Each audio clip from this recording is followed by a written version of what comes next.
Thank you for tuning in. You're watching Weekly News Highlights, where we bring you the top stories of the week. I'm Song Yoo-jin, coming to you from Arirang's virtual studio. With tensions mounting on the Korean Peninsula following continuous provocations from North Korea, including new missile tests and trash-filled balloons, there's new speculation that the regime could be conducting its 7th nuclear test after the U.S. presidential elections in November. Moving on, the Middle East is on edge this week. Hundreds have died in a series of Israeli airstrikes targeting Hezbollah in Lebanon, with Hezbollah responding in kind. What does this mean for the already war-torn region? The United Nations General Assembly wrapped up in New York this week, where world leaders addressed pressing global issues. We'll recap the key takeaways and the diplomatic efforts that took center stage. We begin with the latest developments on the Korean Peninsula. While many anticipated North Korea's 7th nuclear test before the U.S. elections, South Korea's National Spy Agency now suggests it could happen afterward. Lee Soo-jin explains what's driving this new projection, as well as the agency's updated assessment of Pyongyang's nuclear capabilities. North Korea's 7th nuclear test may take place after the U.S. presidential election in November rather than before. South Korea's National Intelligence Service said in a National Assembly Intelligence Committee meeting on Thursday that there is a possibility that the test will happen after, as Pyongyang has other methods of military provocation, such as intercontinental ballistic missiles and satellite launches. The North has carried out 6 nuclear tests since the first one in October 2006, with the last one taking place in September 2017.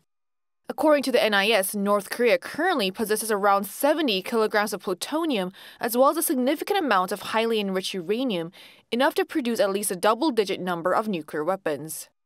As for North Korea revealing its uranium enrichment facility for the first time earlier this month, lawmakers Lee Sung-kwon and Park Sun-won, who attended the meeting, said that the NIS assessed that it was a show of defiance ahead of the U.S. election, as well as to boost domestic morale with the demonstration of its military achievements amid worsening economic conditions. On September 13th, photos were released by the state-run Korean Central News Agency that show leader Kim Jong-un walking past rows of centrifuges that process uranium to be made into nuclear fuel, learning about the operation of its production lines. During the visit, Kim also emphasized the need to strengthen Pyongyang's nuclear capabilities. The NIS said that the facility is likely to be located in Gangseon, just outside of the capital Pyongyang, and said that it is closely monitoring the uranium enrichment site in Yongbyon. And the North's test launch of 2 different tactical ballistic missiles last week, one with a super-large conventional warhead and another with a strategic cruise missile, was to verify its precision strike capability. The NIS confirmed that 1 out of the 2 missiles fired reached the target, a slight improvement compared to past tests, which also signals a growing security threat to South Korea. Lee Soo-jin, Arirang News. And as concerns about North Korea grow, the 25th Korea-U.S. Integrated Defense Dialogue took place this week in Seoul. South Korea's Deputy Minister for National Defense Policy, Cho Chang-rae, and the U.S. Deputy Assistant Secretary of Defense for East Asia, Ang-ka Lee, expressed deep concerns over the advancements in North Korea's nuclear and missile programs, as well as North's recent launch of trash-carrying balloons. The officials also stressed the importance of a coordinated response to North Korea's, quote, gray zone provocations, which include cyber attacks and electromagnetic warfare. In the Middle East, following last week's wireless device explosions, the conflict between Israel and Hezbollah intensified further this week, with Israeli airstrikes claiming hundreds of lives and Hezbollah striking back. Now, this has brought back painful memories of their month-long war in 2006. Now, there's growing pressure from the international community for an urgent ceasefire to stop the violence from spiraling further. Park Gun-woo reports. Fears of a possible full-scale war between Israel and Lebanon-based militant group Hezbollah escalate as Israel shows its firm stance to fight, despite the U.S. and its allies calling for a ceasefire. We are continuing to hit Hezbollah with full force, and we will not stop until we achieve all our goals. First and foremost, returning the residents of the north safely to their homes. Another Israeli airstrike in the Lebanese capital Beirut on Thursday local time killed at least 2 people and left 15 wounded, according to Lebanon's health ministry. The commander of Hezbollah's aerial command, Mohammed Zourour, was reportedly killed during the attack. And more Israeli strikes were made on Thursday in Lebanon. resulting in 92 people dead and over 150 wounded. Though Hezbollah hasn't yet commented about the calls for a ceasefire, it also attacked Israel with multiple rocket launches on Thursday. On the same day, Israel also conducted a military exercise to prepare for a potential ground invasion in Lebanon. Meanwhile, the US and its allies have called for a ceasefire between Israel and Hezbollah. The proposal for an immediate 21-day ceasefire to allow negotiations between Israel and Hezbollah was made during a statement at the UN General Assembly on Wednesday. Since the escalation in Israeli strikes on Hezbollah on Monday, nearly 700 people have been killed in Lebanon. Israel and Hezbollah has been striking each other almost daily since October 7, when the Israel-Hamas war began. Park Gon-woo, Arirang News.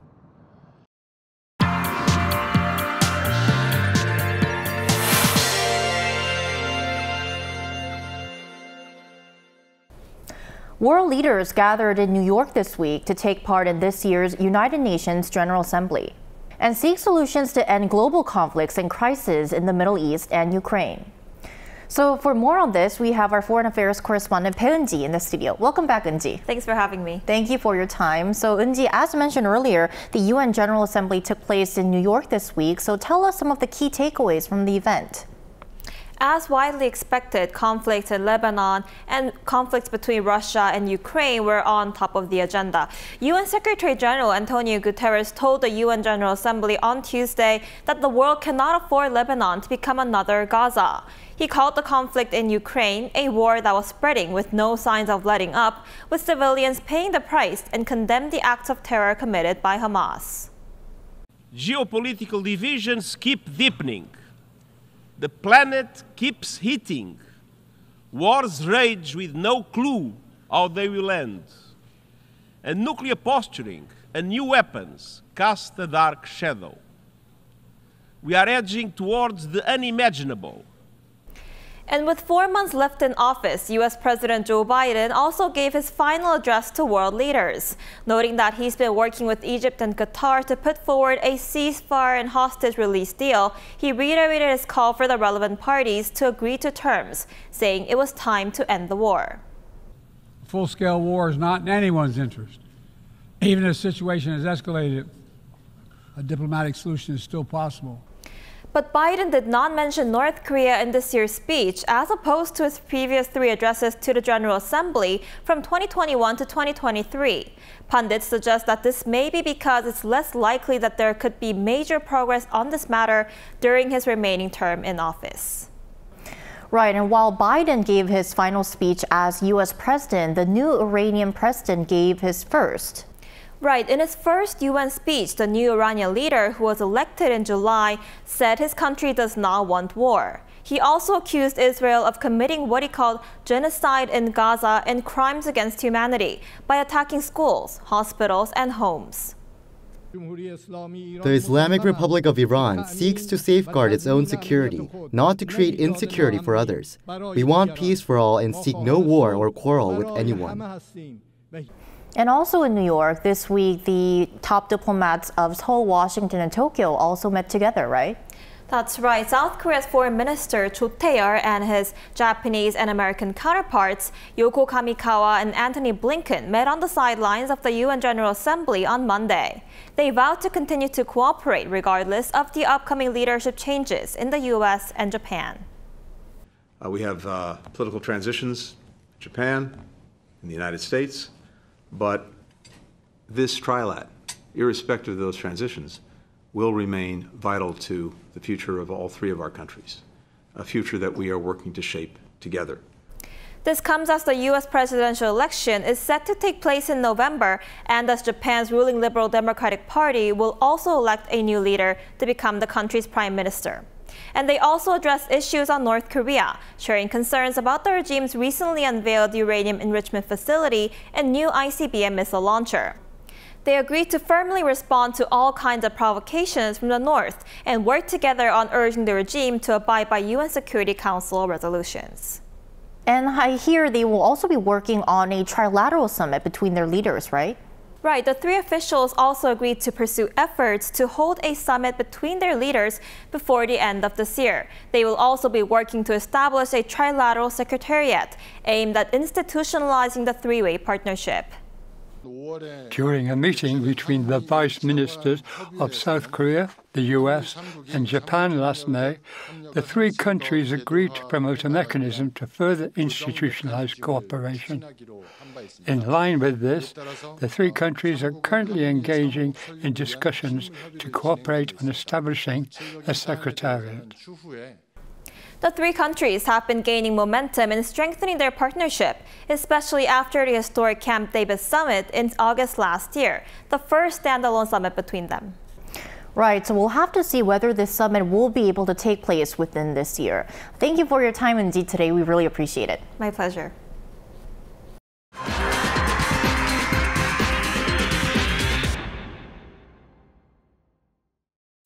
In technology, South Korea made a significant move in the global artificial intelligence race this week. The country launched a presidential committee on AI development with President Yoon Suk-yeol himself as the chair. Our senior presidential office correspondent Oh Soo-young reports on what this committee is tasked with. South Korea will spend around $49 billion to develop artificial intelligence, aiming to become one of the top 3 nations leading in the technology by 2027. On Thursday, President Yoon Suk-yeol launched the new Committee on AI as the central body to establish policies to nurture the technology and set out a national vision. Speaking at the very venue where Go champion Lee Se-dol and the AI AlphaGo played their historic match 8 years ago, Yoon said AI is now shaping a nation's capabilities and growth and has become the very essence of economic security. 이러한 변화를 앞에서 선도하느냐, 뒤에서 따라가느냐에 따라서 나라의 미래와 운명이 갈리게 될 것입니다. 저는 오늘 국민 여러분께 대한민국이 AI 분야에서 세계 3대 강국으로 도약한다는 이런 원대한 비전과 함께 이를 이루어 나가기 위한 국가 총력전을 선포합니다. Chaired by the President, the committee consists of senior government officials and 30 experts in AI from the private sector. 국가인공지능위원회는 범국가적 혁신 역량을 하나로 모으는 민관 협력의 구심점입니다.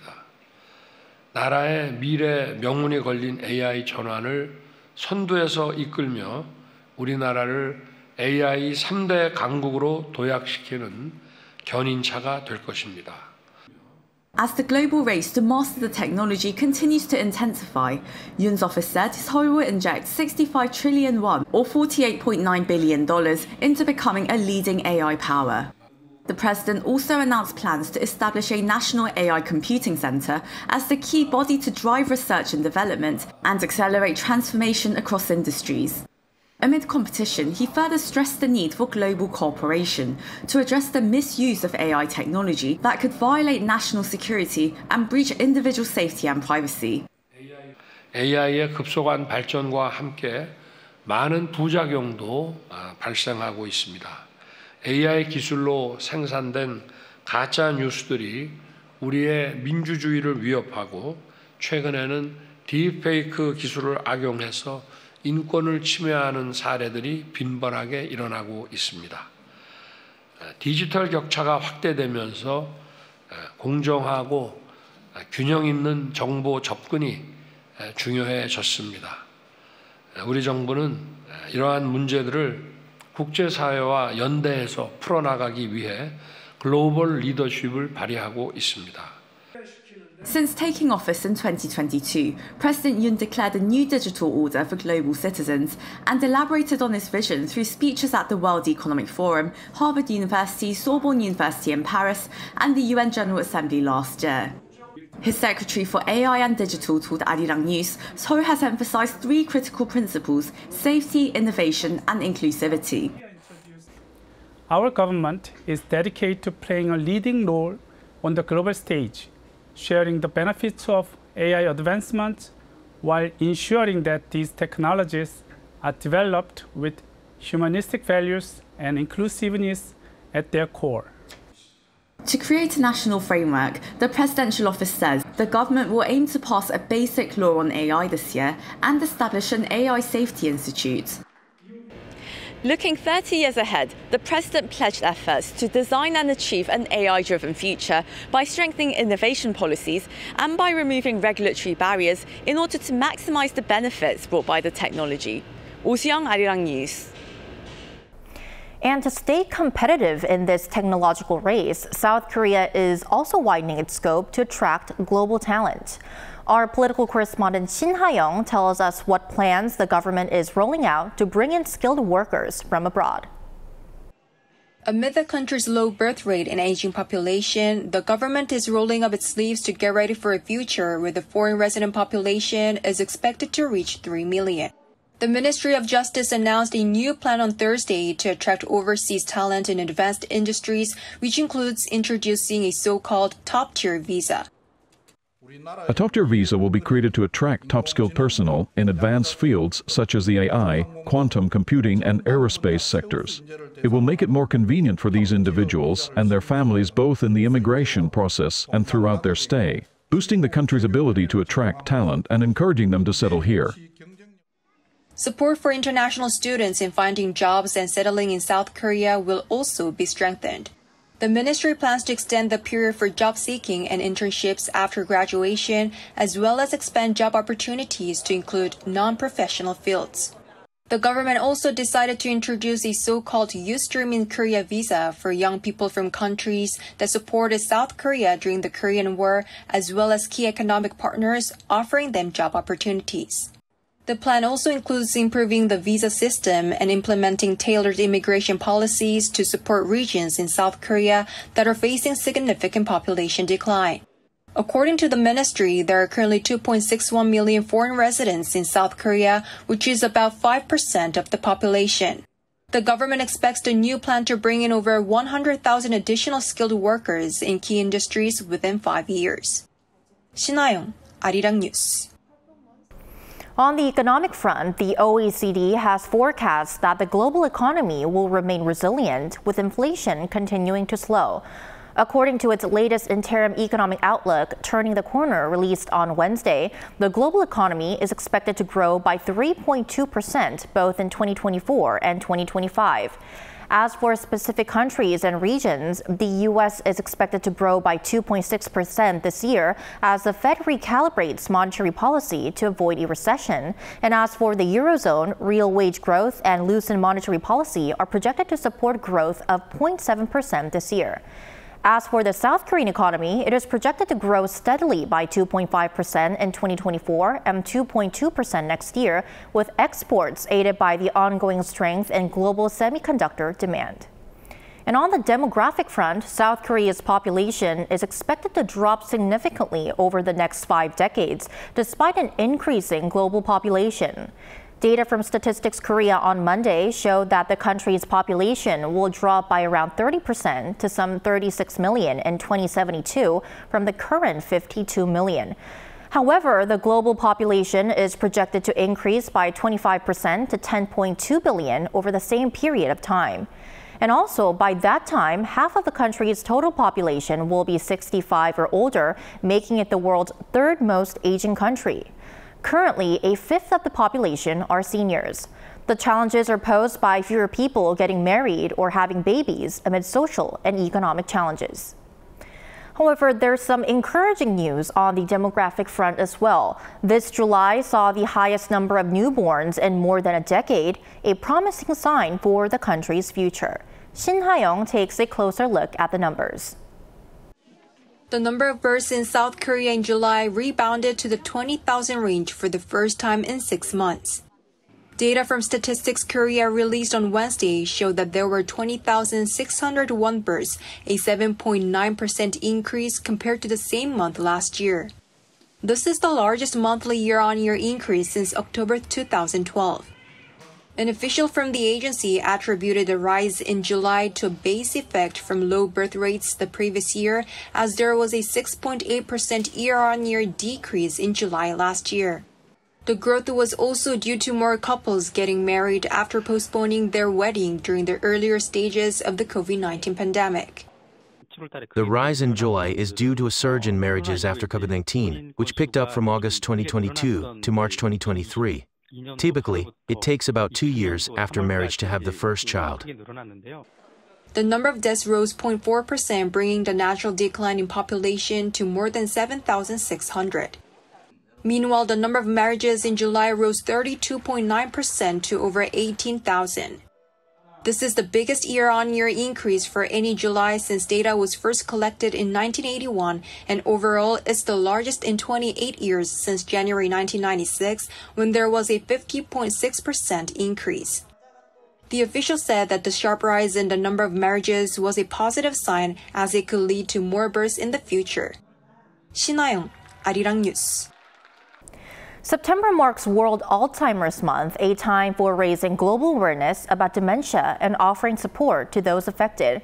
Now, here in Korea, one coffee shop is doing just that. Lee has more on this unique cafe. There is a special cafe in South Korea where customers are encouraged to kindly accept that their drink may not be what they ordered. 감사합니다. Here at 기억다방, seniors with mild cognitive impairment or mild dementia work as baristas, fostering a warm and understanding atmosphere. The work is one way these elderly people can prevent or slow down the progression of the disease. The campaign, called 기억다방 in Korean and Memory Cafe in English, was launched in 2018 by Seoul City and the healthcare company Handok. It aims to tackle the increasing number of dementia patients in South Korea's aging population, while also raising public awareness of the condition. Imagine not being able to recall events from just a few minutes ago or forgetting what you were about to say. One of the biggest impacts of this is a significant drop in confidence. For barista Lee Jung-le, working at the Memory Cafe has been a turning point in her life. When I first came here, I was dealing with severe social anxiety and depression. I wouldn't answer my phone or open the door to anyone. I was really struggling and even afraid to talk to anyone. But meeting people here has helped me open up and talk more. Even at the end of my shift, I don't want to leave. I've become so much happier and I really love it. According to the most recently released related data, around 19% of the total population of South Korea is aged 65 or older. By 2025, this is expected to exceed 20%, marking the transition to a super-aged society. The deputy head of one of Seoul's dementia centers emphasizes that with the dementia prevalence rate exceeding 10% in people aged 65 and over, efforts by the government are crucial. One of the campaign's main goals is to help people get outside and connect with others. By participating in these activities, they can see that they can contribute to their community, which boosts their self-esteem. We believe that this increase in confidence can play a significant role in preventing or managing dementia. World Alzheimer's Month takes place every September, and World Alzheimer's Day falls on September 21st, as part of a global effort to tackle the stigma around the disease and other types of dementia. Daily social initiatives like the Memory Cafe are currently available in 5 dementia centers across the country and offer meaningful opportunities to create special memories, reminding us that we can make a difference every day. 바리스타 이정래 화이팅! 이은희, Arirang News. On the cultural front, Korean culture has long been defined by K-pop and K-dramas, but these days it's Korean webtoons that are capturing global attention. As a leader in the webtoon industry, South Korea is hosting the inaugural World Webtoon Festival in Seoul's Seongsu-dong from Thursday to Sunday. Visitors can explore pop-up stores, exhibitions featuring their favorite webtoons, and cutting-edge technology like AI-based drawing robots run by more than a dozen webtoon studios and companies. The festival also launched the first ever World Webtoon Awards, celebrating 10 outstanding works from around the world. We found out that when the Academy Awards first started, it was just a 15-minute ceremony, but now it's become one of the most iconic events in the global film industry. In the same way, we hope that the World Webtoon Awards will continue to grow and become the biggest celebration in the global webtoon scene.